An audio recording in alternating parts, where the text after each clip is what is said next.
बच्चों आज हम लोग effect of dilution on molar conductivity देखेंगे। हम लोग पिछले लेक्चर पे मोलर कंडक्टिविटी और इक्विवेलेंट कंडक्टिविटी दोनों को पढ़ लिया था। आज हम लोग मोलर कंडक्टिविटी और इक्विवेलेंट कंडक्टिविटी पे डाइल्यूशन का इफेक्ट क्या होगा। तो यहाँ पर हम लोग देखते हैं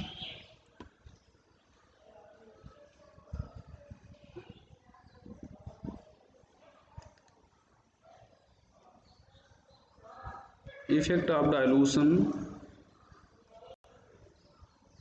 ऑन मोलर कंडक्टिविटी। तो हम लोग इस टॉपिक पे पहले चर्चा करेंगे।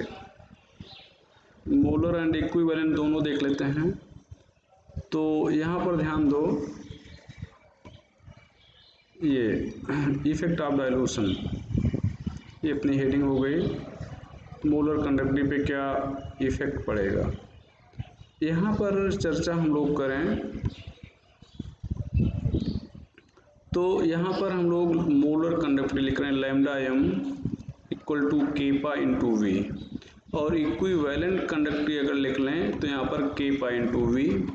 यहाँ पर ये मोलर कंडक्टिविटी है और ये इक्विवेलेंट कंडक्टिविटी है, दोनों डायरेक्टली प्रोपोर्शनल हो जाएगी वॉल्यूम के।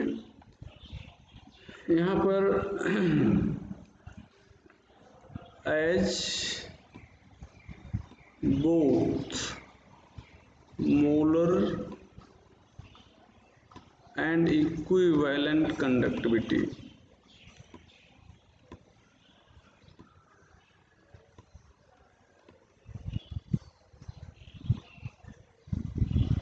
are directly proportional to volume.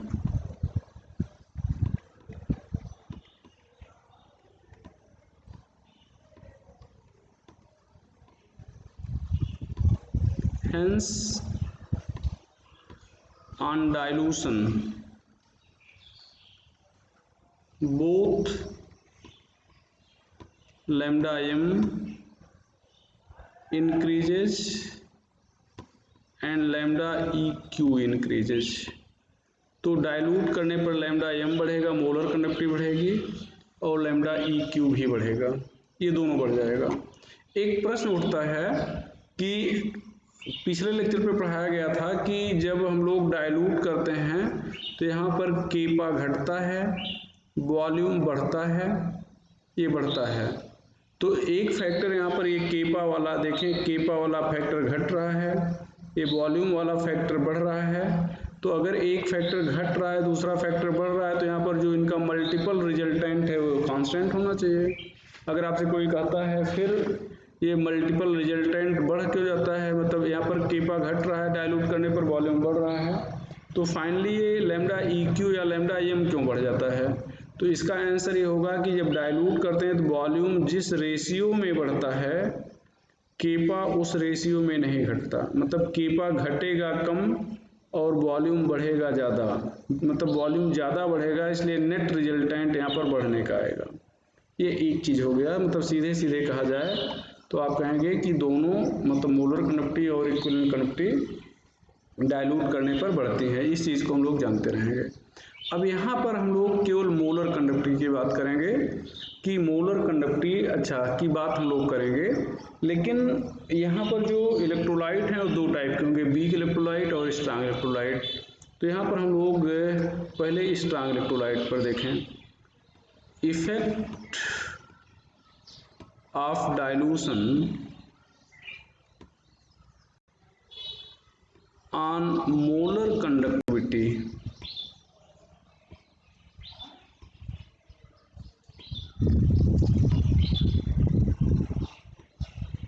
of strong electrolyte। Strong electrolyte की मोलर कंडक्टिविटी पर डाइल्यूशन का क्या इफेक्ट पड़ेगा, तो यहाँ पर हम लोग देखेंगे।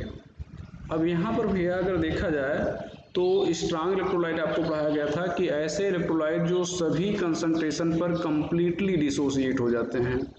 तो यहाँ पर स्ट्रांग इलेक्ट्रोलाइट जो हैं ये कंप्लीटली डिसोसिएट हो जाएंगे at each concentration. completely dissociate at each concentration. तो ये सभी कंसंट्रेशन पर कंप्लीट रूप से डिसोसिएट हो जाएंगे यहाँ पर, समझ रहे भैया। अच्छा, डिसोसिएट हो जाएंगे इसका मतलब आयन जनरेट करेंगे। अब यहाँ पर ध्यान दो, जैसे मान लो हम लोगों ने यहाँ पर KCl लिया है, ये KCl सॉल्यूशन लिया है, तो यहाँ पर KCl सॉल्यूशन है तो KCl था, यहाँ पर वाटर थोड़ा सा ऐड किया गया है, तो जब वाटर ऐड करेंगे तो ये K+ और Cl- में टूट जाएगा। अच्छा, अब यहाँ पर ये अगर मान लो 10 मॉलिक्यूल आपने KCl का लिया था, तो 10 के 10 मॉलिक्यूल या पूरे मॉलिक्यूल टूट जाएंगे K+ और Cl में। तो यहाँ पर अब कोई भी मॉलिक्यूल ऐसा नहीं रहेगा जो डिसोसिएट ना किया हो या K+ और Cl- में टूटा ना हो। अच्छा, यहाँ पर ध्यान दें, जैसे ये KCl है तो ये K+ में टूटेगा, Cl- में टूटेगा, अपोजिट आयन बनेंगे और इन्हीं अपोजिट आयन के कारण कंडक्टिविटी पाई जाएगी। तो अगर कंडक्टिविटी के लिए रिस्पॉन्सिबल अपोजिट आयन हैं तो इनकी संख्या जितना ज़्यादा होगी कंडक्टिविटी उतना ज़्यादा होगी। आप कह रहे हो कि यहाँ पर थोड़ा सा वाटर डाले और ये KCl जो था K+ और Cl- में कंप्लीट रूप से टूट गया। अब यहाँ पर कोई KCl बचा नहीं है, कोई KCl बचा नहीं है। फिर आपने क्या किया, KCl बचा नहीं है और फिर आप वाटर इसमें डाल दिए। तो जब आप फिर से यहाँ पर वाटर ऐड करोगे तो आप देखोगे क्या, ये जो K+ था Cl- था, इस K+ और Cl- के बीच में वाटर मॉलिक्यूल आ जाएंगे। तो ये वाटर मॉलिक्यूल आ जाएंगे, तो वाटर मॉलिक्यूल के आ जाने से इनके बीच में K+ और Cl- के बीच में अट्रैक्शन कम हो जाएगा। अट्रैक्शन कम हो जाएगा तो कंडक्टिविटी बढ़ जाएगी। अब फिर आपने वाटर डाल दिया, फिर वाटर डाल दिया तो इनके बीच में फिर कुछ और वाटर मॉलिक्यूल आ गए, फिर और वाटर मॉलिक्यूल आ गए, तो ये फिर और दूर हट गए, अट्रैक्शन और कम हो गया। अट्रैक्शन और कम हो गया तो कंडक्टिविटी और क्या हो जाएगी, बढ़ जाएगी। तो यहाँ पर आप क्या कहेंगे, on dilution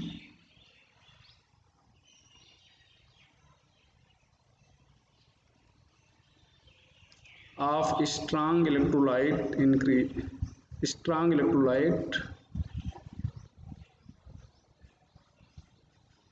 molar conductivity increases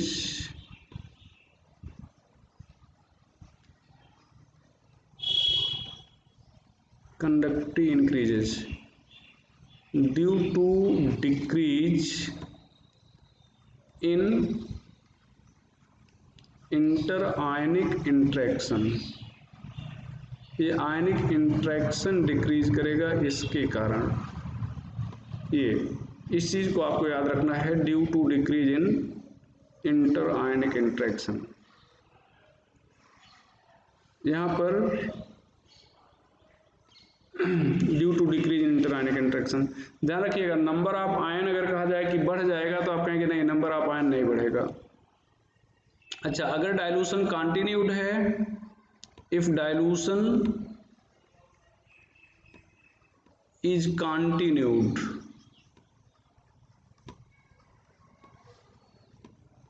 then molar conductivity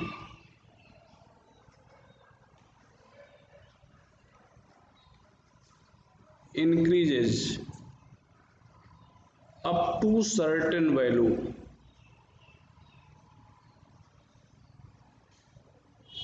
known as limiting molar conductivity. Limiting molar conductivity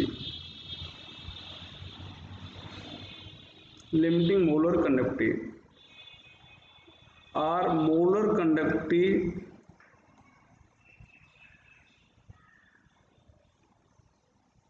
at infinite dilution। तो यहाँ पर अगर आप चाह रहे हैं कि कंटिन्यूअस मोलर कंडक्टिविटी बढ़ेगी तो कंटिन्यूअस नहीं बढ़ेगी। जब आप यहाँ पर ध्यान दें, ऊपर यहाँ पर आप जो डायग्राम बनाया गया है, यहाँ पर जब आपने वाटर ऐड किया तो पहले तो ये आयन में टूट गया K+ और Cl- में, फिर ये K+ और Cl- दूर हट गए, फिर K+ और Cl- और दूर हट गए। अब आप ऐसे वाटर डालते जाएंगे, K+ और Cl- दूर हटते जाएंगे, दूर हटते जाएंगे, दूर हटते जाएंगे, तो एक समय तो आएगा कि जब वो बहुत दूर हो जाएंगे, और दूर हटने से उनके बीच में अट्रैक्शन कम होता जाएगा, कम होता जाएगा, कम होता जाएगा। एक समय आएगा कि जब अट्रैक्शन पूर्ण रूप से खत्म हो चुका होगा, और जब अट्रैक्शन पूर्ण रूप से खत्म हो चुका होगा उस समय जो कंडक्टिविटी होगी वो मैक्सिमम कंडक्टिविटी होगी। अच्छा, मान लो अट्रैक्शन खत्म हो गया, उसके बाद भी आपने वाटर डाल दिया, तो अब जो आपने फिर से वाटर डाल दिया, इस वाटर डालने से कंडक्टिविटी पर अब कोई फर्क नहीं पड़ेगा। मतलब जो मोलर कंडक्टिविटी थी उसकी अंतिम सीमा प्राप्त हो चुकी है, तो इसलिए यहाँ पर लिमिटिंग मतलब लिमिट मिल चुकी है, इसलिए आप इस कंडक्टिविटी को लिमिटिंग मोलर कंडक्टिविटी कह रहे हो। ध्यान दो, यहाँ पर आपको लिमिट प्राप्त हो चुकी है, इसलिए आप इसको लिमिटिंग मोलर कंडक्टिविटी कह रहे हो, या इसको molar conductivity at infinite dilution कह रहे हैं। इनफाइनाइट डाइल्यूशन का ये मतलब नहीं हुआ कि दुनिया का सारा जल ला के यहाँ पे डाल दिया जाए।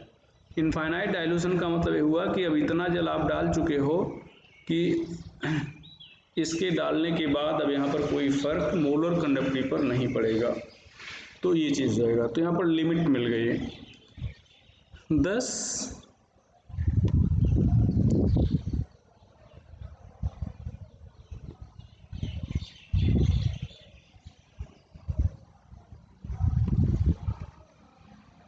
this conductivity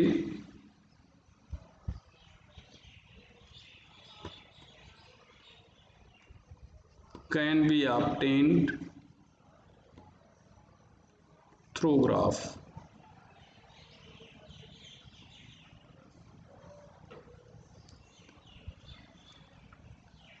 which was studied by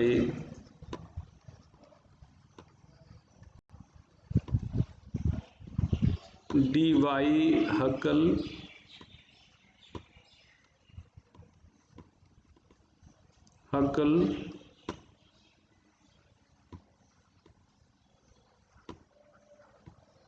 Ansanger, D.Y. Huckel Ansanger, and give a relation as follow.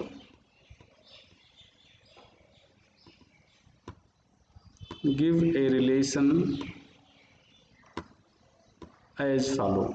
तो इस तरह से एक रिलेशन उन्होंने दिया। यहाँ पर रिलेशन क्या था, lambda C equal to lambda infinite minus B under root C, ये एक रिलेशन उन्होंने दिया यहाँ पर। अब यहाँ पर ध्यान दें बेटा, ये रिलेशन उनका था। अब इस रिलेशन की हम लोग बात करते हैं, तो यहाँ पर लैम्डा सी क्या है, लैम्डा सी ये है molar conductivity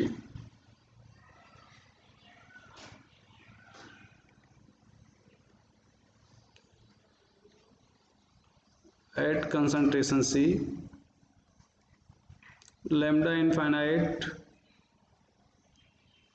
molar conductivity at infinite dilution,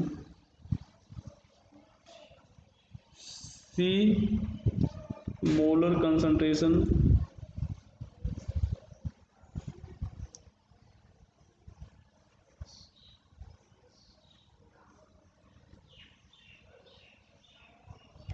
B constant है,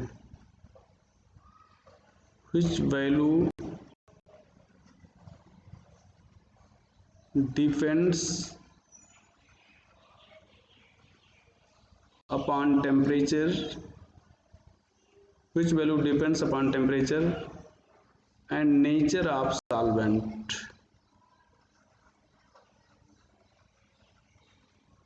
like viscosity, surface tension,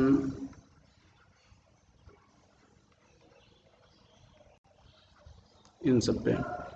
अब यहाँ पर ध्यान दें, इस फार्मूले की हम लोग बात करें तो इसको हम लोग कंपेयर कर सकते हैं y equal to M X plus C से। तो y equal to M X plus C से अगर कंपेयर करते हैं तो यहाँ पर y और x के बीच में ग्राफ खींचते हैं, 2 वेरिएबल होते हैं।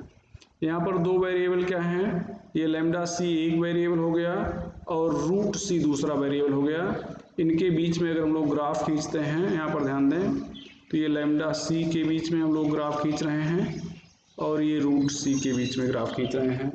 तो यहाँ पर एक स्ट्रेट लाइन आएगी। यहाँ पर फिर से फार्मूला लिख दे रहे हैं, ये ध्यान दें, लैम्डा c यहाँ पर यहाँ पर लिख दे रहे हैं लैम्डा c यहाँ पर lambda infinite minus v root c। तो अब इसके और इसके बीच में ग्राफ खींच रहे हैं। तो यहाँ पर ये देखें, यहाँ पर y equal to mx plus c लिखा गया था। तो ये ध्यान दो, ये इस c को यहाँ पर x मान रहे हैं और इसको y मान रहे हैं। अब यहाँ पर ये जो माइनस b है ये m है और m का मतलब स्लोप है। तो स्लोप के पहले यहाँ पर जो साइन आपने लगा रखा है माइनस है, तो अगर स्लोप के पहले साइन माइनस होगी तो ये जो ग्राफ है नीचे को आएगा, और अगर प्लस होगी, जैसे यहाँ पर m के पहले यहाँ पर प्लस है तो ये ग्राफ ये ऊपर जाएगा। तो ये हो गया। अब ये हो गया, ये इंटरसेप्ट है, यहाँ से एक पैरेलल लाइन खींच दें ऐसे। तो ये इंटरसेप्ट है, ये मतलब यहाँ पर y equal to mx plus c, यहाँ पर c इंटरसेप्ट है, तो यहाँ पर c की जगह पर लैम्डा इनफाइनाइट है। तो ये लैम्डा इनफाइनाइट, इसको आप इंटरसेप्ट बोलोगे, इंटरसेप्ट। ग्राफ किसके बीच में खींचेंगे याद रखिएगा, इंटरसेप्ट क्या होगा। और स्लोप अगर आपसे पूछा जाए तो यहाँ पर स्लोप जो है ये माइनस b स्लोप हो गया। भैया ये चीज़ें हो गई। अच्छा, अब इसको अगर समझना है, ध्यान दो, यहाँ पर ध्यान दें, जो कंसंट्रेशन है ये वॉल्यूम के इनवर्सली प्रोपोर्शनल में है। तो वॉल्यूम अगर आप वॉल्यूम बढ़ाएंगे तो कंसंट्रेशन घटेगा, कंसंट्रेशन घटेगा तो कंडक्टिविटी बढ़ेगी। यहाँ पर ध्यान दें, वॉल्यूम घटाएंगे, इधर देखो, इधर कंसंट्रेशन बढ़ रहा है, ये कंसंट्रेशन बढ़ रहा है, तो कंसंट्रेशन बढ़ रहा है मतलब वॉल्यूम घट रहा होगा, वॉल्यूम घट रहा होगा तो मतलब डाइल्यूशन घट रहा है, डाइल्यूशन घट रहा है तो कंडक्टिविटी घट रही है। यहाँ पर ध्यान दें।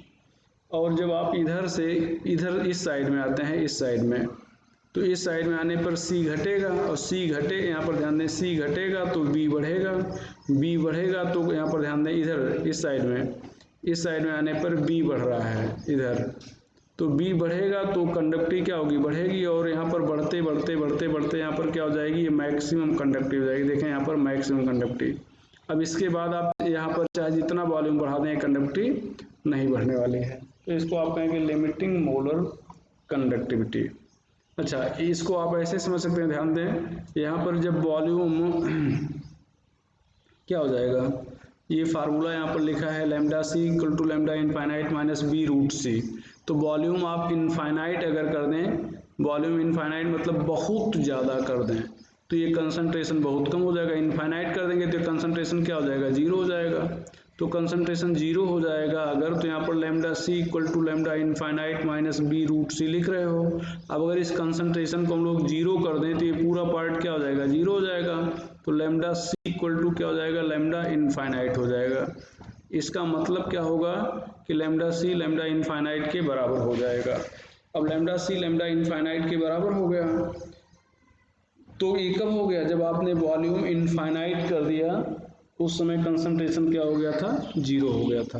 तो इसका मतलब ये हो गया कि अगर वॉल्यूम आप बहुत ज़्यादा बढ़ा देंगे तो कंसंट्रेशन क्या हो जाएगा, इनफाइनाइट मतलब जीरो हो जाएगा, और उसमें मोलर कंडक्टिविटी जो है वो में लिमिट मिल जाएगी। तो ये चीज़ हो गया। अब यहाँ पर ध्यान दें बेटा, वीक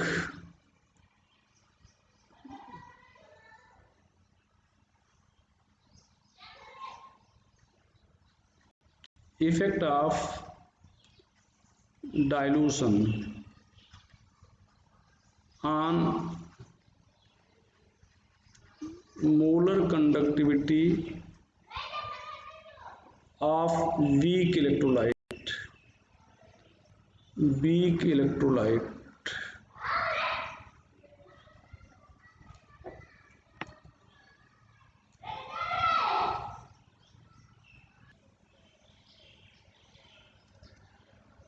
तो ये वीक इलेक्ट्रोलाइट की हम लोग मोलर कंडक्टिविटी पर डाइल्यूशन का इफेक्ट देख रहे हैं। यहाँ पर थोड़ा सा समझा जाए, यहाँ पर होता क्या है कि जो B वीक इलेक्ट्रोलाइट होते हैं ये सभी कंसंट्रेशन पर कंप्लीट रूप से डिसोसिएट नहीं होते। अब यहाँ पर जैसे वाटर ऐड किया जाए तो यहाँ पर नॉन डिसोसिएटेड मॉलिक्यूल और डिसोसिएटेड आयन के बीच में एक इक्विलिब्रियम पाई जाती है, ये ध्यान दो ये चीज़। अब यहाँ पर मान लो ये मोलर कंसंट्रेशन C था, यहाँ पर इनिशियली 0 होगा, डिग्री ऑफ डिसोसिएशन अल्फा है तो यहाँ पर 1 माइनस अल्फा कर दे रहे हैं, ब्रैकेट खोलेंगे तो ये C माइनस C अल्फा हो जाएगा। अब यहाँ पर देखें ये एक मॉलिक्यूल है तो ये भी एक मॉलिक्यूल है, यहाँ पर कुछ लिखा नहीं मतलब एक लिखा है, यहाँ पर भी कुछ नहीं लिखा मतलब एक लिखा है, तो ये एक टूटता है तो ये एक बनता है, मतलब CH3COOH अगर एक टूटता है तो CH3COO माइनस एक बनता है। यहाँ पर टूट कितना रहा है C अल्फा, तो इसका मतलब ये C अल्फा बनेगा। और सेम वही चीज़ यहाँ पर हाइड्रोनियम आयन भी C अल्फा बनेगा। अब यहाँ पर अगर ये C अल्फा बन रहा है तो यहाँ पर law of mass action apply किया जाए तो Ka equal to C alpha, यहाँ पर C अल्फा, यहाँ पर C, वहाँ पर 1 माइनस अल्फा हो जाएगा। अब C कैंसिल हो जाएगा तो यहाँ पर क्या होगा भैया, ये Ka अगर देखा जाए तो Ka यहाँ पर क्या हो जाएगा C alpha square upon 1 minus alpha. अब बी के इलेक्ट्रोलाइट के लिए अल्फा की वैल्यू 1 से कम होती है, मान लिया जाए कि 1 की वैल्यू बहुत कम है तो यहाँ पर 1 से घटाने पर कोई फर्क नहीं पड़ेगा, तो Ka इक्वल टू हो जाएगा C अल्फा स्क्वायर, या अल्फा इक्वल टू हो जाएगा Ka अपान C, ये होल का रूट। अब इसका मतलब ये हो गया कि जो C है ये कंसंट्रेशन है, कंसंट्रेशन बढ़ेगा तो अल्फा घटेगा। अच्छा, C इनवर्सली प्रोपोर्शनल होता है वॉल्यूम के, तो यहाँ पर जो अल्फा है यहाँ पर Ka इंटू वी ये आप लिख सकते हो, ये वॉल्यूम के डायरेक्टली प्रोपोर्शनल हो जाएगा। इसका मतलब वॉल्यूम बढ़ाते जाओगे अल्फा बढ़ता जाएगा, फिर वॉल्यूम बढ़ाए फिर अल्फा बढ़ा, जितनी बार वॉल्यूम बढ़ाओगे उतनी बार अल्फा बढ़ेगा।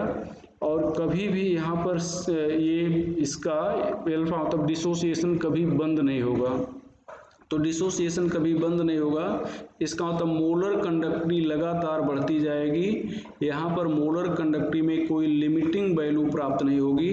इसका मतलब बी के इलेक्ट्रोलाइट की मोलर कंडक्टिविटी को आप ग्राफ से प्राप्त नहीं कर सकते, लेकिन अगर ग्राफ बनाते हैं तो ये ग्राफ इस तरह से बनेगा। ध्यान दें, अगर ग्राफ को बनाते हैं तो ये इस तरह से ग्राफ बनेगा, ध्यान रखिएगा। ये हमने CH3COOH के लिए बना दिया है, बुक में भी CH3COOH लिखा होगा, लेकिन कोई भी वीक इलेक्ट्रोलाइट के लिए ले सकते हैं। तो वीक इलेक्ट्रोलाइट के लिए अगर लेते हैं तो डाइल्यूट करने पर कॉन्टिन्यूअस डिसोसिएशन बढ़ता जाएगा, डिसोसिएशन कॉन्टिन्यूअस बढ़ता जाएगा, इसलिए मोलर कंडक्टिविटी भी लगातार बढ़ती जाएगी और मोलर कंडक्टिविटी में कोई सीमांत वैल्यू या लिमिटिंग वैल्यू प्राप्त नहीं होगी, इसलिए इसकी मोलर कंडक्टिविटी को आप ग्राफ से प्राप्त नहीं कर सकते। ये जो है फॉर स्ट्रांग इलेक्ट्रोलाइट है, बुक में KCl लिखा होगा,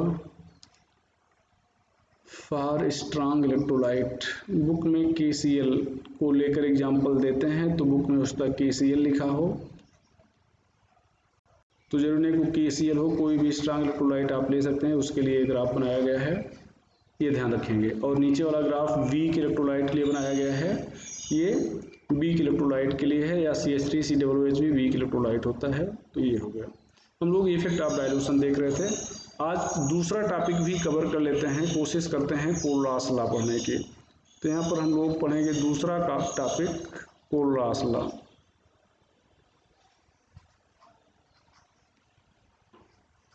देखा जाए कोलरास लॉ क्या है। यहाँ पर एक एक्सपेरिमेंट किया था कोलरास ने, यहाँ पर ध्यान दें, जैसे यहाँ पर KCl हम लोग ले लें और KVR ले लें, NaVr ले लें। यहाँ पर KVR की जो मोलर कंडक्टिविटी है 150 है, इसकी 125 है, इन दोनों को सब्स्टिट्यूट करें तो ये क्या हो जाएगा 25 हो जाएगा। और यहाँ पर KCl और NaCl ले लिया जाए तो यहाँ पर जो मोलर कंडक्टिविटी है 148 है और ये 23 है, इन दोनों का डिफरेंस लेंगे तो ये भी 25 हो जाएगा। ये एक एक्सपेरिमेंट उन्होंने किया था, इसी एक्सपेरिमेंट के बेस पर आगे उन्होंने अपनी चीज़ों को बताया था। तो उन्होंने क्या बताया कि अगर इनफाइनाइट डाइल्यूशन पर हम लोग किसी इलेक्ट्रोलाइट का को लेते हैं जिसका डिसोसिएशन कंप्लीट हो चुका है, तो उसके टोटल इक्विवेलेंट कंडक्टिविटी में उसके प्रत्येक आयन का एक डेफिनेट कंट्रीब्यूशन होगा और दूसरे आयन की प्रेजेंस से उस पर कोई फर्क नहीं पड़ेगा। तो यहाँ पर ये चीज यहाँ पर ध्यान दें, अगर इसको सब्ट्रैक्ट करेंगे तो यहाँ पर बी आर कट जाएगा, इसको माइनस इस के बी आर से NaBr को माइनस करें तो पोटेशियम माइनस सोडियम यहाँ पर 25 बच रहा है। यहाँ पर पोटेशियम के साथ Cl है और Na के साथ Cl है, Cl कट जाएगा, फिर पोटेशियम माइनस सोडियम यहाँ पर फिर 25 आ गया। तो यहाँ पर ध्यान दें, when eight infinite dilution dissociation of any electrolyte is complete, dissociation of any electrolyte is complete, then each ion make a definite contribution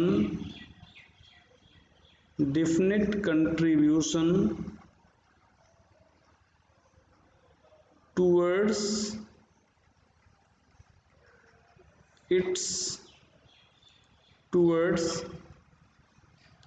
its equivalent conductivity.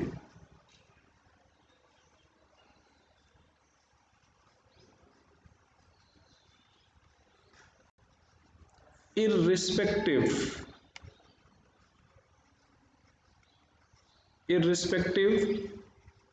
nature of other ion।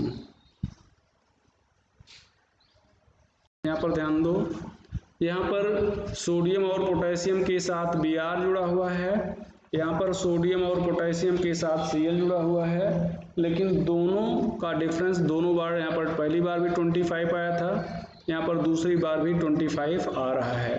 तो दूसरी बार भी 25 आ रहा है, ये शो कर रहा है कि सोडियम और पोटेशियम का जो कंट्रीब्यूशन है यहाँ पर एक डेफिनेट कंट्रीब्यूशन होगा, जिसके आधार पर ये डिफरेंस हमेशा 25 ही आ रहा है। अगर ये डेफिनेट कंट्रीब्यूशन नहीं होता तो डिफरेंस 25 ना आता, हो सकता है कि कुछ और आता। ये एक्सपेरिमेंट है, तो ये जो आपने बताया ये एक्सपेरिमेंट है। यहाँ पर ध्यान दिया जाए, यहाँ on the basis of above experiment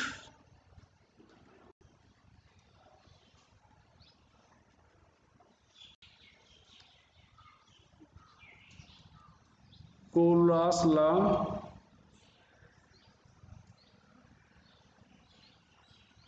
can be stated as follow.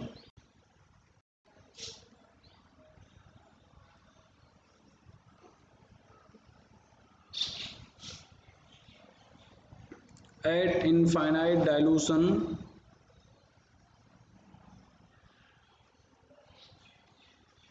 equivalent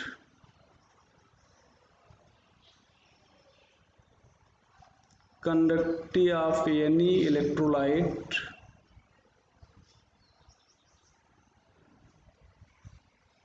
is sum of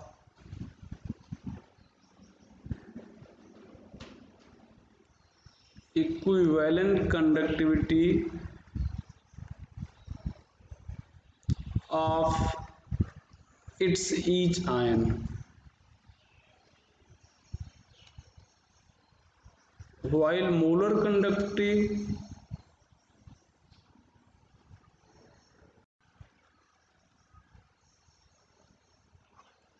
of any electrolyte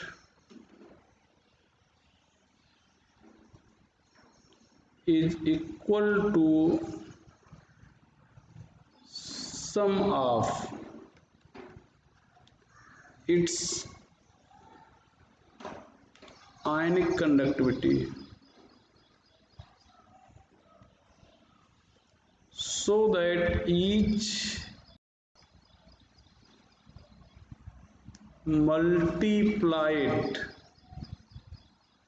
so that each multiplied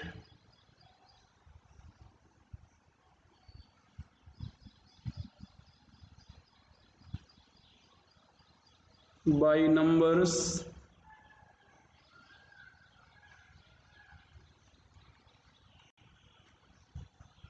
present in one formula unit.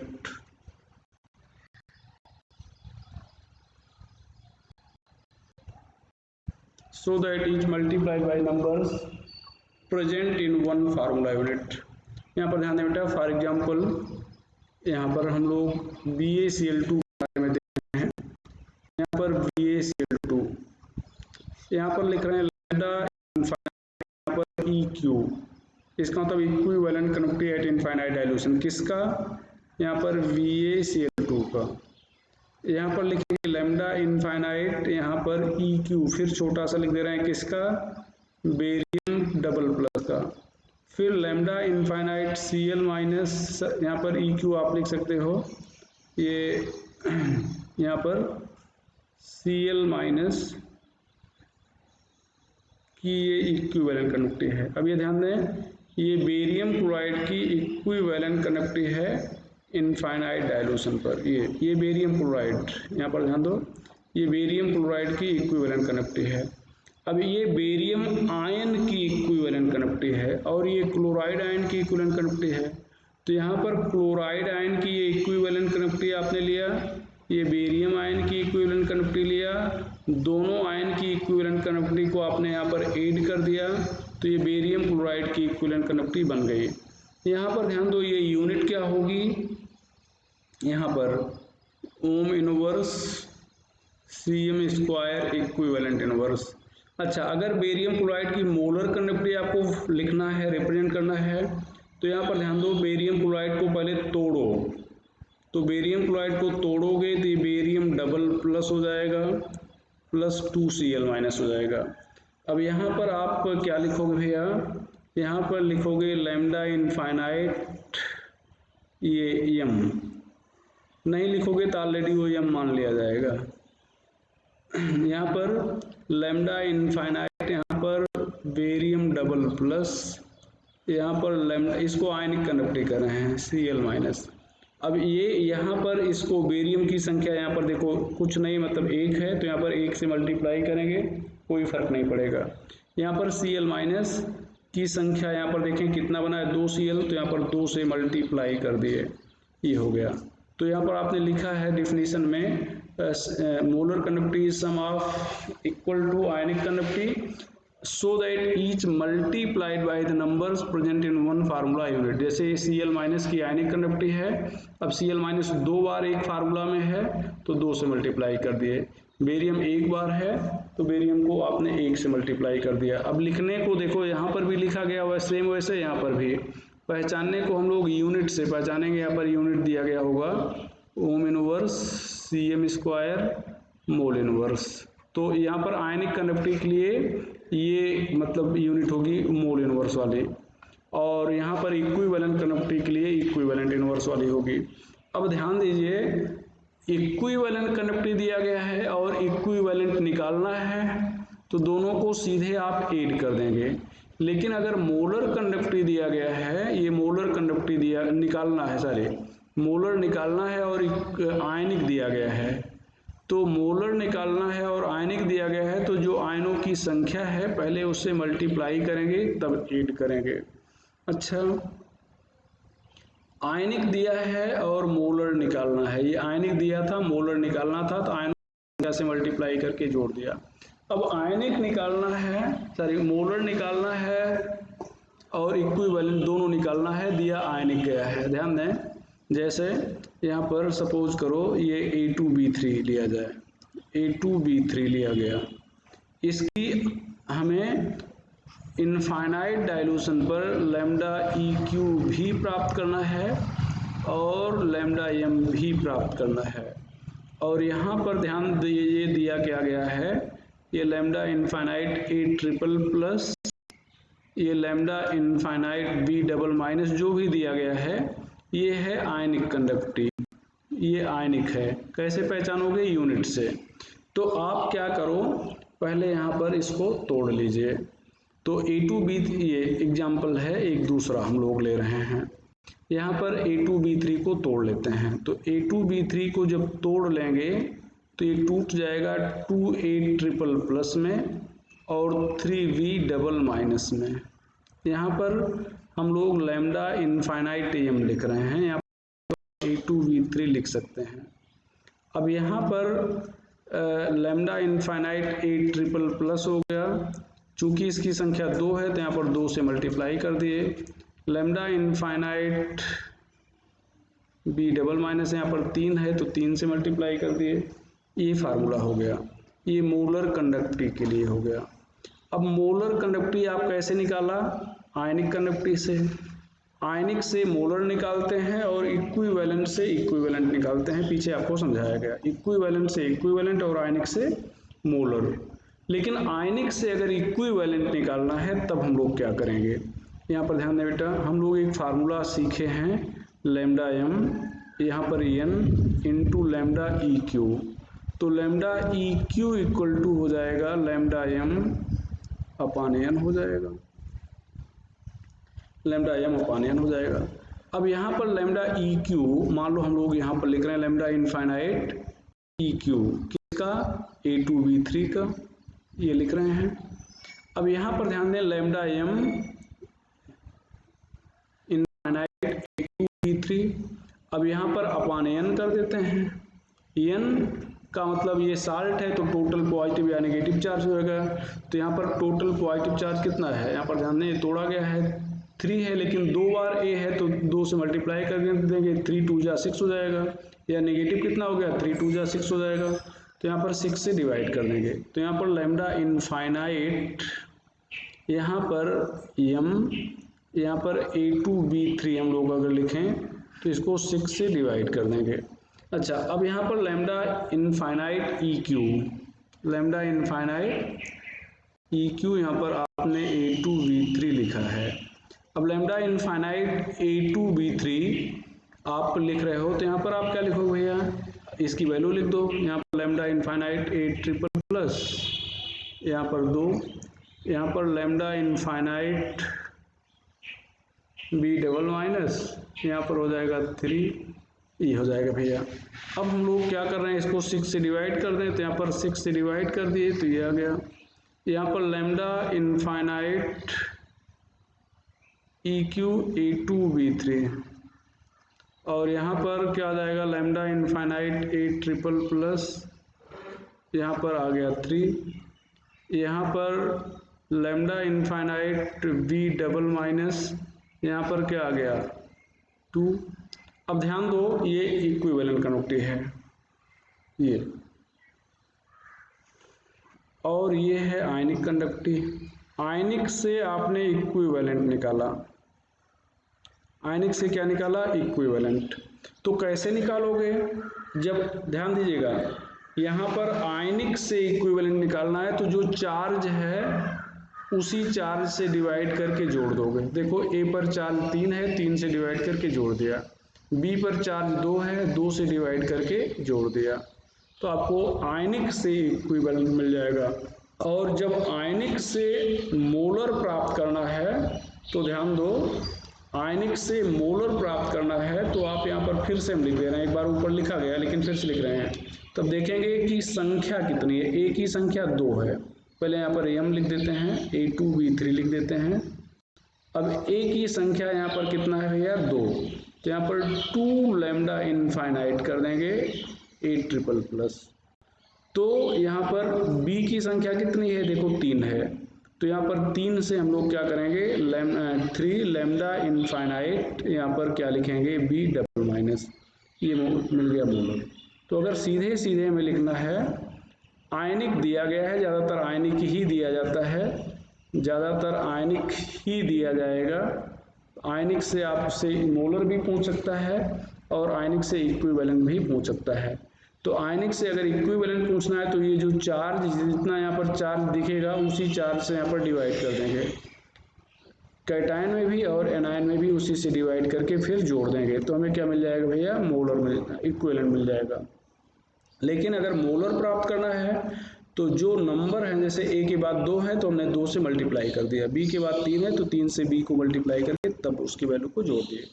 इस तरह से हमें मोलर कंडक्टिविटी और इक्विवेलेंट कंडक्टिविटी मिल जाएगी। चलो एक question लिखते हैं। यहाँ पर question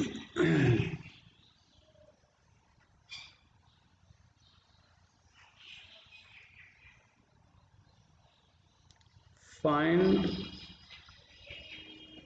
lambda infinite EQ and lambda infinite M for A2B3 given lambda infinite A triple plus and lambda infinite B double minus is respectively 60 and 40 Om inverse CM square mole inverse. अब ये mole inverse से हमें पता चल गया कि क्या दिया भैया, क्या दिया गया है, मोलर आयनिक कंडक्टिविटी दिया गया है। तो आयनिक से ही हमें मोलर प्राप्त करना है और आयनिक से ही हमें क्या प्राप्त करना है, इक्विवेलेंट। तो पहले हम लोग equivalent lambda infinite EQ। Equivalent में हम लोग क्या लिखेंगे, lambda infinite A triple plus लिखेंगे और lambda infinite V double minus लिखेंगे। अब A ट्रिपल प्लस लिखे तो ट्रिपल प्लस में जो वैल्यू है ये 3 है तो 3 से यहाँ पर डिवाइड करना पड़ेगा। B डबल माइनस में यहाँ पर वैल्यू 2 है तो इसको हमें 2 से डिवाइड करना पड़ेगा। अब यहाँ पर ये 60/3, ये 40/2, ये कितना आ गया, यहाँ पर 20, यहाँ पर 20, ये आ गया 40 ओम inverse CM square equivalent inverse, ये इक्विवेलेंट इनवर्स आ गया।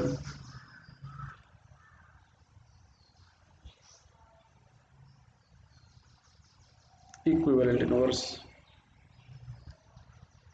Lambda infinite EQ A2B3। अच्छा, अब लैम्डा इनफाइनाइट M A2B3 लिखा जाएगा तो यहाँ पर आप लोग क्या लिखने वाले हैं, यहाँ पर संख्या से मल्टीप्लाई करेंगे तो A की संख्या 2 बार है, यहाँ पर A 2 बार है तो 2 से मल्टीप्लाई कर दिए।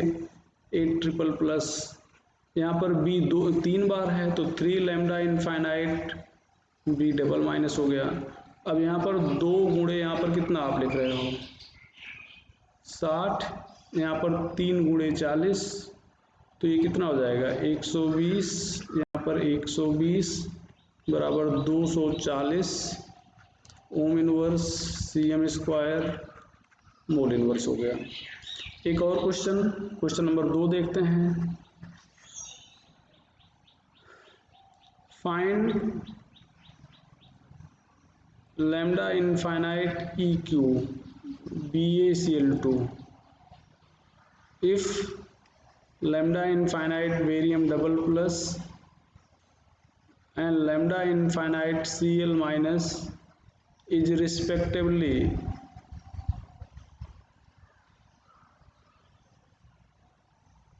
100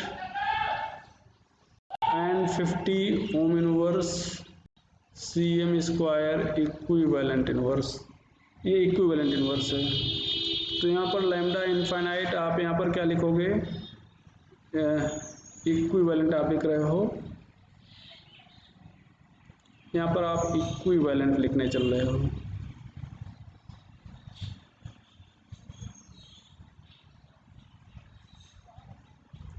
BaCl2। तो अब ये ध्यान दो, यूनिट से पहचान रहे हैं कि ये वैल्यू जो दी गई वो इक्विवेलेंट ही दी गई है।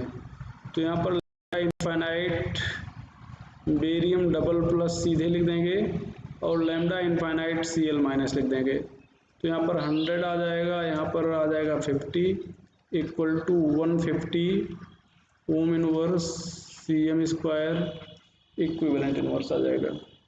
एक और क्वेश्चन, थर्ड क्वेश्चन देख रहे हैं आज का। यहाँ पर ध्यान दें बेटा, यहाँ पर lambda infinite Al2SO4 whole thrice is 300 ohm inverse Cm square mole inverse. If lambda infinite Al triple plus is 60 ohm inverse Cm square mole inverse, then what will be lambda infinite SO4 double minus. तो यहाँ पर ध्यान दें, ये molar conductivity दिया गया है, unit से हम पहचान रहे हैं, और उधर आयनिक दिया गया है। तो यहाँ पर मोलर दिया गया है तो lambda infinite Al triple plus, यहाँ पर Al 2 बार है तो यहाँ पर 2 लिख देंगे। SO4 यहाँ पर 3 बार है तो यहाँ पर 3 lambda infinite SO4 double minus हो गया। यहाँ पर ये वैल्यू 300 है, ये वैल्यू यहाँ पर 300 है। ये देखें, यहाँ पर हम लोग लिख रहे हैं 300। यहाँ पर लैम्डा इनफाइनाइट यहाँ पर 2 इंटू 60, यहाँ पर 3 into lambda infinite SO4 double minus, ये हो जाएगा। तो यहाँ पर 300 माइनस 120 बराबर 3 lambda infinite SO4 double minus. अब ये हो जाएगा 180 अपॉन 3, यहाँ पर lambda infinite SO4 double minus. तो lambda infinite SO4 double minus equal to हो जाएगा 60 ohm inverse Cm square mole inverse. तो आज की बात हम लोग यहीं पे ख़त्म कर रहे हैं, आगे की चर्चा हम लोग करेंगे। तो देखेंगे एप्लीकेशन ऑफ कोलरास लॉ। आप लोग पढ़िए, वीडियो देखिए, कहीं पे डाउट हो तो उसको कमेंट बॉक्स में लिखिए, जो भी कमी हो उसको बताइए, उसको दूर किया जाए। तो आज की बात बेटा हम लोग यहीं पे अपनी ख़त्म करते हैं।